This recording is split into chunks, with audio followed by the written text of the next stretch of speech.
Durante los Juegos Panamericanos de Lima 2019, México tuvo una participación histórica en la competencia, luego de romper récords de medallas obtenidas en la justa continental.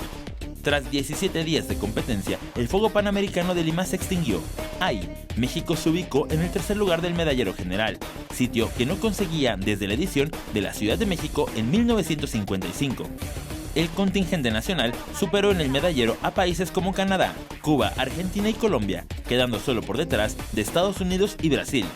La proeza mexicana comenzó con el oro del atleta Paola Fregoso en Pumse individual. En Taekwondo, México logró un total de 4 preseas doradas.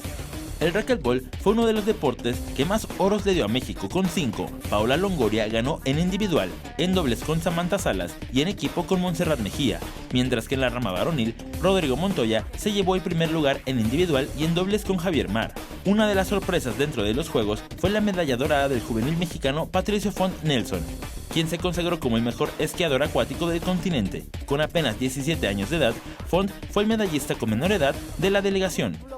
Pues mira, llevo entrenando casi 4 años, desde que hace 4 años pues no calificé al equipo, todavía no estaba en el nivel que estoy ahorita y pues nada más fue construir para llegar a este momento ahorita.